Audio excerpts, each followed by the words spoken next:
अब भोपाल से खबर जहां पे प्रभावित हो सकती है स्वास्थ्य सेवाएं। भोपाल एम्स के बाद हमें हमीदिया के डॉक्टर्स भी करेंगे हड़ताल। 250 से ज्यादा जूनियर डॉक्टर्स ने काम करना बंद किया है। रात 12 बजे से जूनियर डॉक्टर्स ने काम करना बंद किया है। प्रदेश के जोड़ा संगठन भी अब हड़ताल करेंगे। हमीदिया के सीनियर डॉक्टर्स भी 1 घंटा काम बंद करेंगे। वहीं भोपाल में स्वास्थ्य सेवाओं पर पड़ेगा असर।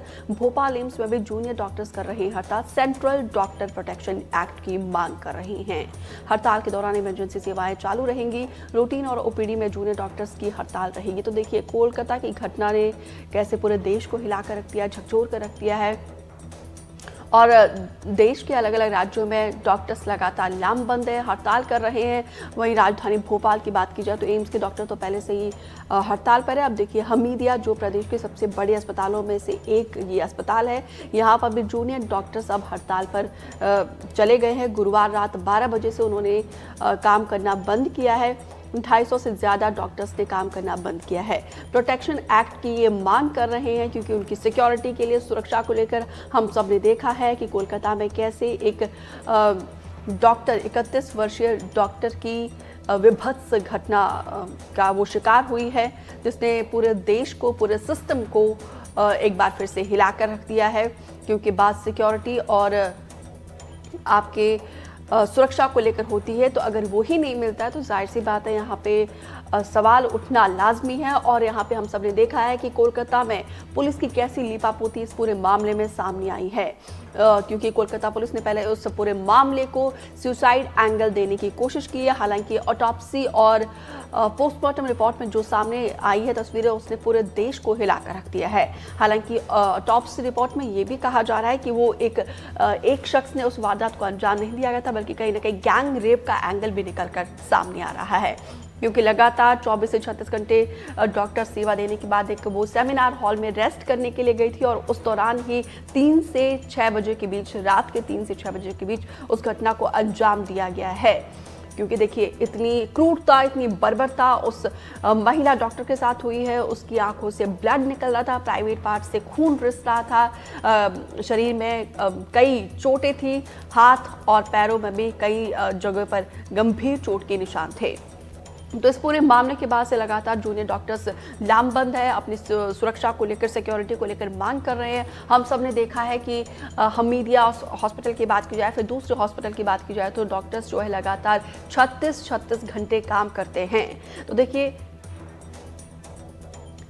अमृतांशी ज्यादा जानकारी के साथ जुड़ी हैं। अमृतांशी, भोपाल एम्स के जब डॉक्टर्स हड़ताल पर चले गए थे तो उस वक्त की तस्वीरें भी आपने दिखाई थी, और अब देखिए हमीदिया हॉस्पिटल के डॉक्टर्स भी, जूनियर डॉक्टर्स कल रात से ही वो हड़ताल पर चले गए। जाहिर सी बात है स्वास्थ्य व्यवस्थाएं चरमरा जाएगी, मरीजों को परेशान होगी, लेकिन सुरक्षा जरूरी है, जिसके लिए जूनियर डॉक्टर्स पूरे देश में लामबंद है। बिल्कुल, देखिए जाहिर तौर पर और शायद अपने ही सहयोगियों के लिए आवाज उठाते हुए ये तमाम डॉक्टर्स नजर आ रहे हैं। भोपाल एम्स और भोपाल हमीदिया अस्पताल ये दोनों ही सरकारी अस्पताल हैं। खास तौर से ये दोनों ऐसे अस्पताल हैं जहां पर दिन भर में हजारों मरीज आते हैं, और जैसा कि उस दिन भी हमने बताया था, ये हजारों मरीज सिर्फ प्रदेश भर से ही नहीं बल्कि अन्य प्रदेशों से भी आते हैं, खासतौर से एम्स में। लेकिन यहाँ पर जो है वो कोलकाता में जो घटना हुई उसके बाद कहीं ना कहीं एक रोष तमाम जो जूनियर डॉक्टर्स हैं उनमें है, और प्रदेश भर के जो जूनियर डॉक्टर्स हैं उनमें काफी ज्यादा गुस्सा है, और इसको लेकर वो लगातार जो है वो आवाज उठाते हुए नजर आ रहे हैं। और आज से राजधानी भोपाल के हमीदिया अस्पताल के जो 250 से भी ज्यादा जूनियर डॉक्टर्स हैं वो काम बंद करते हुए नजर आएंगे। और इसके अलावा पूरे प्रदेश भर में जो 3000 से ज्यादा जूनियर डॉक्टर्स हैं वो भी हड़ताल पर जा सकते हैं। ये जो तमाम जूनियर डॉक्टर्स हैं ये ओपीडी में अपनी सेवाएं नहीं देंगे, हालांकि इमरजेंसी सर्विसेज में इनकी सेवाएं जारी रहेंगी, लेकिन ओपीडी में ये तमाम डॉक्टर्स जो है वो सेवाएं नहीं देंगे। यानी कि ओपीडी जिसमें रोजाना जो है वो हजारों मरीज आते हैं, कतारों में लगे रहते हैं, उनको जूनियर डॉक्टर्स की सेवा नहीं मिल पाएगी। अब इससे परेशानी क्या होने वाली है? देखिए, जो जूनियर डॉक्टर्स होते हैं वो एक तरह से मेडिकल इंटर्न्स होते हैं, उनको जो है वो पूरी तरह से कामकाज सिखाया जाता है, उनकी ये प्रैक्टिसिंग ईयर्स होते हैं, और इस दौरान वो हमेशा जो है वो लंबे लंबे ड्यूटी आवर्स पर जो है वो रहते हैं। करीबन 36 घंटे की एक ड्यूटी यहाँ पर जूनियर डॉक्टर्स की रहती है। लगातार वो अस्पतालों में राउंड मारते हैं, मरीजों की देखभाल करते हैं। ऐसे में जूनियर डॉक्टर्स का अस्पतालों में ना होना कहीं ना कहीं जो सीनियर डॉक्टर्स हैं उनके एक तरीके से हम कह सकते हैं हेल्पिंग हैंड्स चले जाएं, इस तरह के हालात यहाँ पर हो जाएंगे। लेकिन देखिए कहीं ना कहीं जूनियर डॉक्टर्स की भी यहाँ पर कुछ मांगे हैं। वही मांगों को लेकर यहाँ पर तमाम जो जूनियर डॉक्टर्स हैं वो प्रदर्शन जो है वो करते हुए नजर आ रहे हैं, हड़ताल करते हुए नजर आ रहे हैं। सेंट्रल प्रोटेक्शन एक्ट की यहाँ पर मांग की जा रही है, जो कि सिर्फ डॉक्टर्स के लिए नहीं बल्कि अन्य कर्मचारियों के लिए भी है। जब जो वर्क प्लेस पर अगर उनके साथ कोई हैरेसमेंट होता है या फिर जोर जबरदस्ती होती है, इसको लेकर ये एक्ट है। हालांकि इस एक्ट को रखाया जरूर गया था, लेकिन ये एक्ट पास नहीं हो पाया था। दोबारा से इस बिल को जो है वो लाने की मांग यहाँ पे जूनियर डॉक्टर्स की ओर से की जा रही है, और एक सुरक्षा जो है वो उपलब्ध करवाने की, मुहैया करवाने की मांग की जा रही है।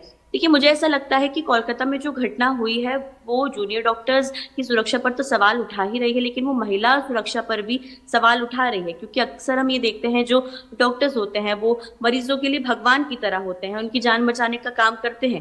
लेकिन यहाँ पर इस तरह के अगर हालात पूरे देश भर में बन रहे हैं तो कहीं ना कहीं यहाँ पर जो है वो एक रोष तो डॉक्टर्स में ही, और जब तक उनकी मांगे पूरी नहीं होती है वो इसी तरह से हड़ताल अभी जारी रखने वाले, जिससे प्रदेश की स्वास्थ्य बिल्कुल सुविधाएं अमृता चरमरा जी, सकती हैं। रोष और आक्रोश होना भी लाजमी है क्योंकि पूरे देश में उबाल है। हालांकि क्योंकि देखिए सिक्योरिटी अगर आप शासन प्रशासन से उम्मीद करते हो नहीं देंगे तो उनके खिलाफ रोष होना भी लाजमी है। फिलहाल विस्तार से जानकारी देने के लिए आपका बहुत बहुत शुक्रिया।